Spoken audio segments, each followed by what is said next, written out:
Bonjour, je m'apprêtais justement à jeter mon sac poubelle. Un geste simple et courant, mais savez-vous ce qu'il va se passer juste après? Que deviennent nos ordures ménagères une fois ce couvercle refermé? C'est ce que nous allons vous raconter grâce à ce voyage au cœur des missions de Valeurs 3E. Mais au fait, c'est quoi Valeurs 3E? Valeurs 3E, ce sont 111 communes réparties sur 2420 km², ce qui représente plus de 300 000 habitants. Un peu plus du quart de la population du département de Maine-et-Loire et environ 10% de celle de la Loire-Atlantique. Depuis sa création en 2006, le syndicat mixte gère les ordures ménagères dites résiduelles de toute la population de son territoire, du Choletais au vignoble nantais, en passant par les Mauges. Soit en 2012, 141 kg de déchets par habitant. Un chiffre en baisse depuis plusieurs années, puisqu'il était encore de 165 kg en 2010.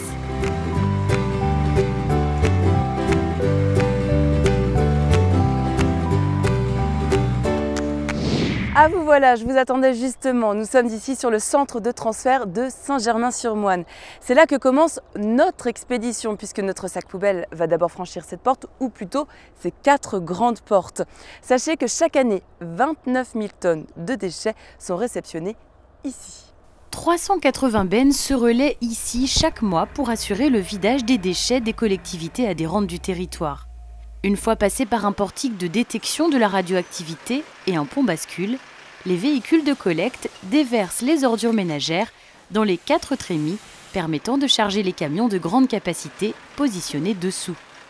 Un lieu pensé dans un esprit durable, puisque la façade et la toiture du bâtiment ont été équipés de panneaux photovoltaïques pour compenser sa consommation électrique. 140 m² qui ont produit 15 000 kWh en un an pour une consommation de 18 000 kWh. Le centre de transfert est aujourd'hui un équipement autosuffisant à 80% de ses besoins en énergie électrique. La suite, c'est à Bourgneuf-en-Mauges que cela se passe. C'est parti pour l'unité de tri mécano-biologique. À tout à l'heure.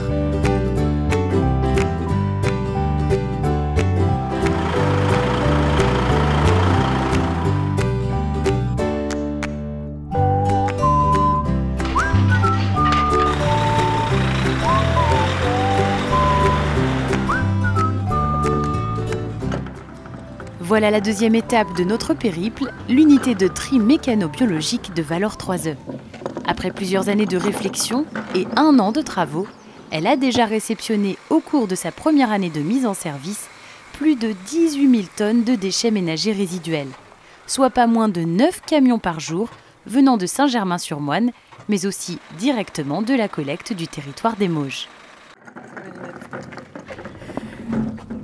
Hop là, bonjour Jackie Bourget. Bonjour. Vous êtes le président de Valeurs 3E, le syndicat qui a décidé de financer cet équipement de nouvelle génération. Une question, quels sont les intérêts et les atouts de cet outil? Les intérêts, c'est de valoriser au mieux les ordures ménagères entrantes en produisant un compost normé qui est utilisé en agriculture comme amendement organique. Les atouts, c'est l'évolution possible de l'outil. En effet, actuellement, nous enfouissons 50% des déchets entrants. Et nous imaginons à l'avenir pouvoir valoriser du plastique tout en produisant un compost de qualité, en enfouissant beaucoup moins de déchets. Très bien, vous l'aurez compris, c'est ici que nous allons dire au revoir à notre poubelle, car une fois passée cette porte, nous ne parlerons plus de déchets, mais bien de la fabrication d'un nouveau produit. Alors, Jackie Bourget, si je comprends bien, votre usine, c'est une sorte de composteur géant, n'est-ce pas? Absolument. Mais au fait, qu'est-ce que le compostage? Vous le savez? On parle de compostage quand les déchets de repas, les papiers, les cartons et certains textiles sanitaires deviennent un amendement organique. Un peu d'eau, un peu d'air, les bactéries s'échauffent et hygiénisent le produit, fabriquant du compost que les agriculteurs utilisent pour amender les terres et faire pousser du blé ou du maïs. Ah, merci! Comme vous pouvez le voir, nous sommes au cœur de la salle de contrôle. C'est ici que se déroule la supervision de l'ensemble du process de l'usine. Vous avez des caméras là juste derrière et puis tout un système informatique très précis. Et puis derrière cette vitre, nous avons les poubelles qui arrivent.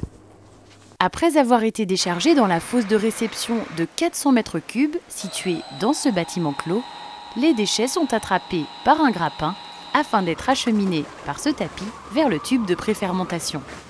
C'est un poussoir qui assure l'entrée des déchets vers ce vaste cylindre de plus de 38 mètres de long et 4 mètres de diamètre, où ils passeront 3 jours entre 84 couteaux et une rotation d'1 tour par minute. À leur sortie, les déchets sont d'abord soumis à cet aimant qui permet de supprimer un peu plus d'1% de métaux avant le passage dans le trommel. Ce cylindre percé de trous permet de sélectionner les éléments en éliminant tout ce qui dépasse 100 mm. Les plus fins sont alors envoyés en fermentation durant 3 semaines. Ce séjour mêle arrosage et insufflation d'air pour entretenir le processus naturel de fermentation dans des tunnels fermés de 28 mètres de profondeur. La température est contrôlée et peut y monter jusqu'à 65 degrés pour hygiéniser le produit. Quelques mètres plus loin, la maturation prend le relais de la phase de fermentation pour encore 3 semaines dans des box où le produit sera asséché et stabilisé par aspiration. À la fin de cette période de 6 semaines, les éléments quittent les box pour rejoindre la zone d'affinage secondaire ou affinage final. Ce qui se passe une fois quittés les box de maturation se déroule juste là, dans des machines cachées, comme vous pouvez le constater. Nous allons percer le mystère tout de suite. L'affinage final, c'est la dernière étape du traitement des déchets. Ici, un crible à toile, sorte de tapis de trampoline, effectue des mouvements de vagues pour sélectionner toutes les matières inférieures à 8 mm. Une table densimétrique complète ce tri par vibration en jouant sur les propriétés physiques des matériaux présents dans le mélange. Une séparation obtenue au fur et à mesure de leur chute. Après cette étape très sélective, seuls les meilleurs éléments auront la chance de rejoindre la zone de stockage. De quoi s'agit-il ? Tout simplement du compost, un amendement organique répondant à la norme AFNOR en vigueur, la NFU 44051. Mais nous y reviendrons tout à l'heure, car pour le moment, vous ne pouvez pas vous en rendre compte, mais on ne peut pas dire que l'on est à se plaindre des odeurs, et pourtant, nous sommes au cœur des déchets depuis le début de ce film. Ce n'est absolument pas un hasard, voici pourquoi. Dès sa conception, l'unité de tri mécano-biologique a été pensée avec la philosophie zéro nuisance, inscrite au cahier des charges pour répondre aux attentes de la population riveraine et des élus de la commune. C'est pourquoi tous les bâtiments du process sont mis en dépression d'air, empêchant toute odeur et toute poussière de sortir. Mais comment ? Tout simplement grâce à l'association d'une station de lavage et d'un biofiltre. La station de lavage assure un traitement par pulvérisation d'eau ou d'acide de l'air le plus odorant venant de la fermentation.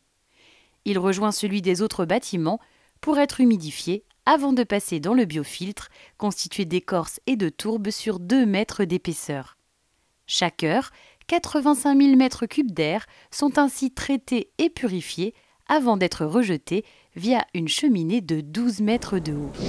Et c'est vrai que l'on respire très bien ici. Tenez, regardez cet élément de ferraille. Vous vous souvenez du chemin des déchets ?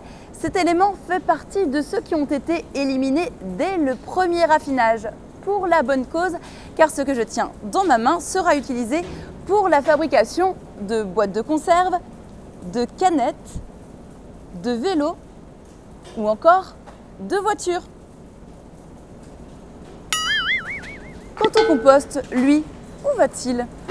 Une dizaine d'agriculteurs viennent s'approvisionner directement ici, au cœur de la zone de stockage. Les avantages de l'utilisation du compost dans l'agriculture sont nombreux. Composé de 50% de matière organique brute, il permet le développement des micro-organismes du sol et l'apport de nutriments.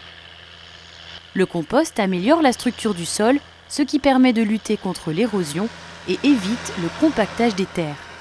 Un traitement de fond de 7 tonnes par hectare apporte des oligo-éléments nécessaires à la culture de céréales. Et pendant ce temps-là, ceux que l'on appelle les refus, éliminés par le process, termineront leur vie ici, derrière moi, un véritable millefeuille imperméable. Regardez.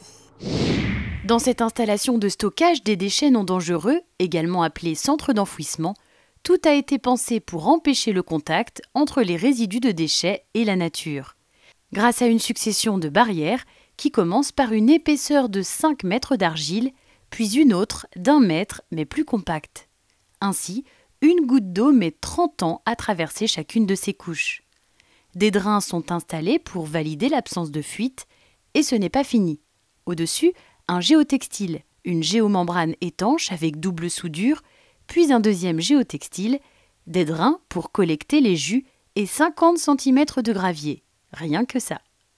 Une fois les casiers remplis, 1 mètre de terre, une nouvelle géomembrane et 30 cm de terre végétale assurent la couverture supérieure avant de semer une prairie. Le jus récupéré dans les drains, que l'on appelle du lixivia, est envoyé dans cette station de traitement biologique, complétée par des étapes de nano- et ultrafiltration. Après des analyses très complètes en laboratoire, la partie purifiée retourne dans le milieu naturel. Et voilà le résultat, avant, après.